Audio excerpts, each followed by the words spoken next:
Hello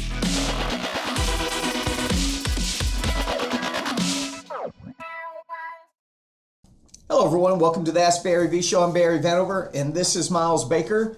Let's get the show started by talking about an awesome victory. I had mentioned at our last show, we talked about the holiday sale for Premier Martial Arts schools. Well, all of the schools have completed their holiday sales. And get this, so far the number is right about $500,000. We're talking right about $500,000 that was sold in one day from out of our 82 Premier Martial Arts schools. I think we had 62 participate in the sale and brought in almost $500,000. Absolutely awesome. Unbelievable. The amount of merchandise, the amount of membership sales. Now, that's not all merchandise. That's not all T-shirts and baseball caps and gear and things like that. Some of those were upgrade sales and membership sales, but tremendous. You know, when you've got, I don't know if we mentioned some of the results from last week, but, you know, we had people like Eric Arriaga bringing in $15,000, Jason Solis $26,000. You had Ricky Lamb brought in $35,000, Aaron Hensley over $70,000,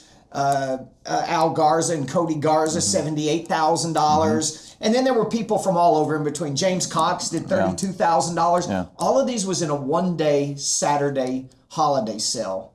Okay, so, you know, we had talked about it. So school owners, well, you guys are probably listening to this right before Thanksgiving. Could you do a holiday sale in December? Absolutely, you could still do a sale. You know, I don't know about getting if you customize merchandise or you buy from another company, like one of the manufacturers, Century or someone, and you sell their T-shirts and their novelty things. But more importantly is setting that up, using the novelty things as a reason to bring people in, and then talking about your different upgrade programs and renewal programs. Now on that, something just popped in my head. That's a great idea. In December, the 1st of December, send out a letter stating that your school is going to have a membership increase for 2017. You can even talk about how you've not increased your rates in so many years, and due to cost of living, we're having a small increase. And you could tell anybody that would like to renew or upgrade on the 2016 prices, if they do it by, let's say, December 20th or 23rd or whatever your last day is your school for the holidays, then they could renew on the 2016 prices and forego the new 2017 prices. We always upgrade a few people and renew a few people just because of that. And they may have 3, 4, 5 months left on their membership, but this gives you a chance for an early renewal. Okay, so that's a great idea. Anything to add on the results? Well, I would just say back to the holiday results. I would say I think it's just a great indicator of culture. That Premier is an organization wide, but also that each one of these individual schools, how they've used the brand of Premier as leverage to build a great culture within their schools. So people don't renew, upgrade, or buy merchandise from you unless they like it. Right? Yeah, so I would say there's some good classes being taught, some excitement's happening at that school. All of our schools. So that was really exciting to us to just know that the culture is very, very strong. And each year it seems the holiday sales just get better and better and better. Bigger the That's past great. 5 years. Absolutely. So it was awesome. All right, let's get into some questions. Okay, our first question for this week comes from Jeff K. He says, anything new and exciting that you are doing at your schools for the new year? Anything new and exciting? You know, we do Member Appreciation Month. We'll do that sometimes in November, some of our schools. Some of our schools will do Member Appreciation Month in January. Now, Member Appreciation Month is you have a bunch of different workshops and seminars and things that you're giving back to your students and parents. And the reason November is good is it's all about being thankful. The bad part about Member Appreciation Month being in November is people don't want to start anything new. And a lot of the things we do are trying to get moms and dads involved in the school and people bringing their friends to the Member Appreciation Month events, trying to get them involved. And nobody wants to get started new in November. And you're out a weekend because of the holidays. And they're just focused on that. So Member Appreciation Month in January is when we're doing ours this year. And that's to hope to spark people to to start getting something involved in something new for the new year. So that's kind of new. I'm really excited about the Get Fit program that you think the fitness challenge is going to be good. I mean, obviously January, we all know that's the year. Give everybody a little so brief our explanation of the Get Fit our challenge. Get Fit challenge is just a 6-week fitness challenge. We've went ahead and designed our videos, our lead page ads, and basically it's just a way to take advantage of the most influential portion of our market, which are women. Right. You know, they're mothers, they're social, they come and do workshops and they do things together more than men. So, you know, a Get Fit challenge for women only is a great thing for every martial arts school to start in January.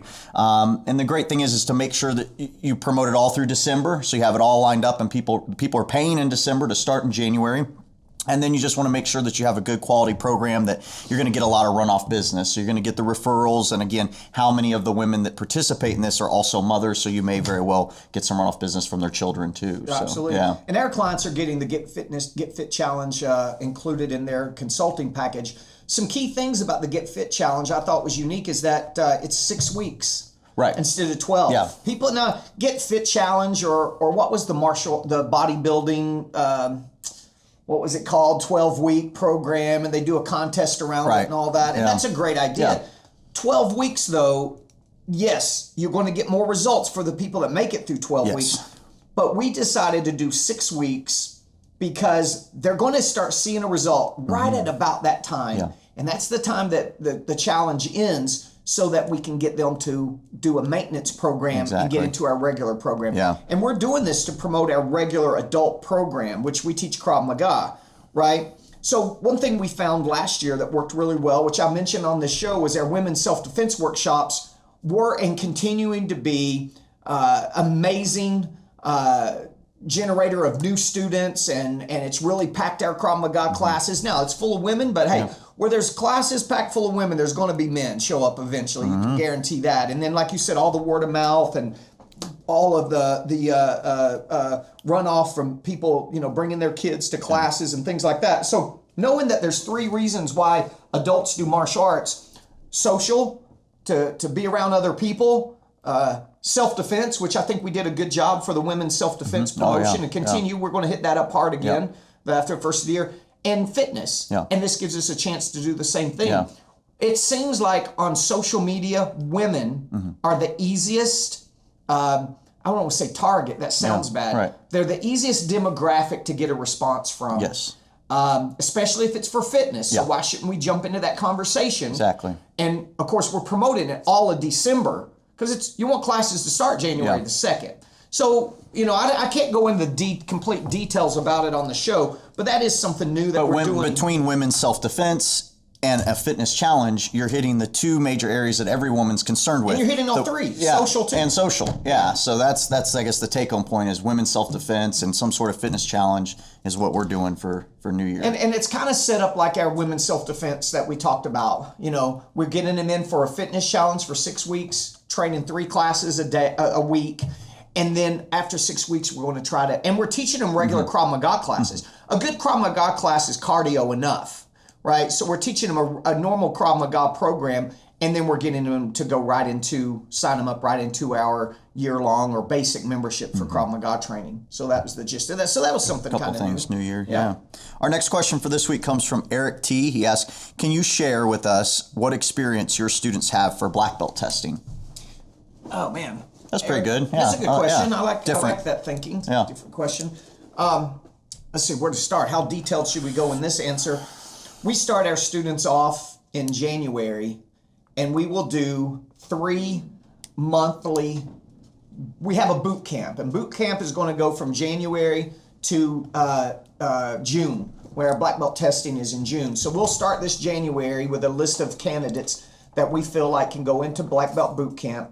And we will do one Saturday meeting in January, February, and March. And then starting in April, we'll do a weekly Saturday. So 12 weeks in a row leading up to the last week before boot camp. And then we'll have some special training that week right before boot camp, right before the black belt testing, which would be on a Friday or Saturday. And that's the real black belt testing. And then they will go into a graduation, show up on graduation to perform and celebrate in front of the parents. So our experience is a black belt testing is really a 6-month long experience. Now we got this, let's give credit where credit's due. We got this from Al Garza, who tests more black belts yearly than anybody that I know. Yeah.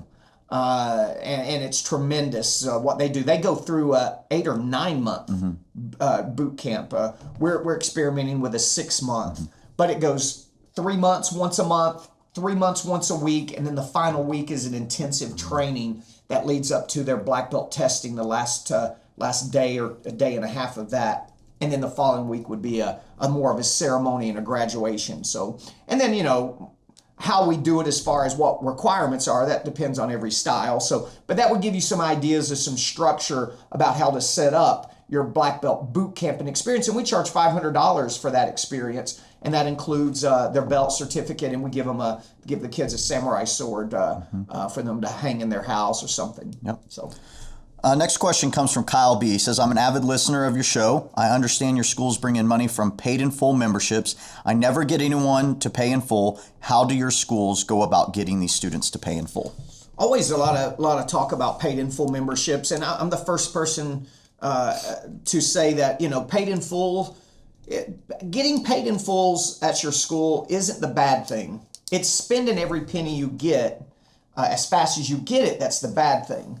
You can literally take all your paid in full money, put in a separate checking account, every month run a list of memberships that had paid in full, and take out one of each of those payments and put in your operating account, kind of like your own billing company, which now our schools, so many of our schools use Studio Pro, which it's self-billing software. Right. So we are our own billing company now. But if you're afraid you're the type of person that might mismanage your money or spend it, then you might want to do something like that. And the reason is, if you do take a lot of paid in full memberships, your monthly accounts receivable is going to drop, and you might find yourself in a bad situation where you just didn't sign up enough people, or you didn't get enough paid in fulls to make ends meet. And if you spend all your money, then you're going to be in a little bit of maybe a deficit situation, and that's a bad place to be.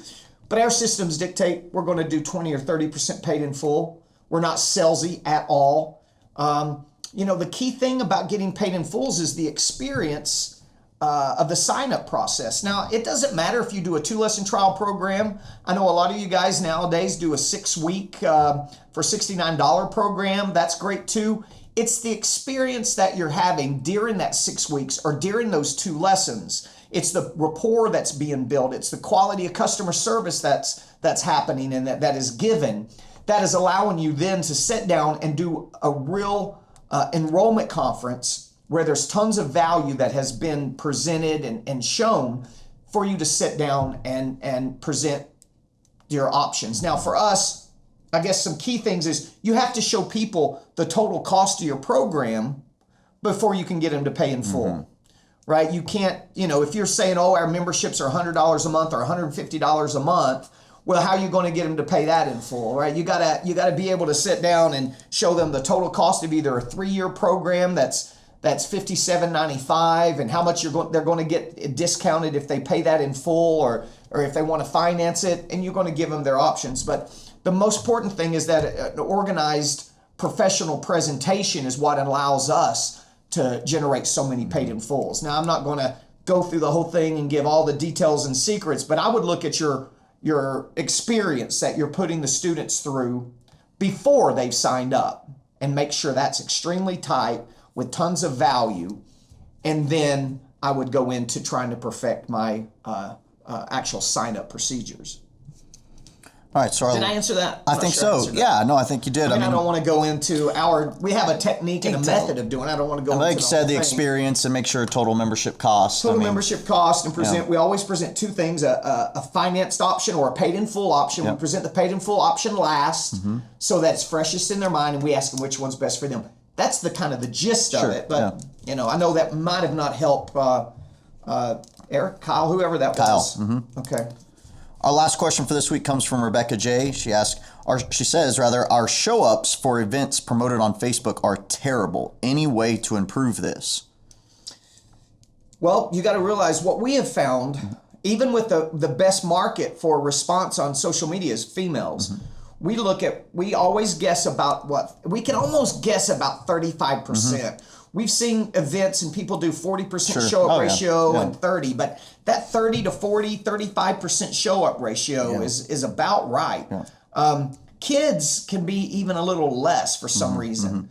Parents will sign their kid up to come to a special event like a beginning children's martial arts workshop, a Kid Safe Bully Proof. But 20, 30% of them are actually showing up. Now, I don't think there's anything you can do about that. That's just the nature of the beast. When you're able to reach so many people that respond, you're going to get probably a less of a show-up rate. But something that we do is that we use Eventbrite often on the sign-up link. So Eventbrite, they promote it on Facebook as well. And then Eventbrite gives you the options to email the people reminders about the event. They automatically email people reminders about the event. And you can download the phone numbers and text people. You can't text them from Eventbrite yet, I don't think. No. But you can download the phone numbers and then put them in a service where you can text them reminders.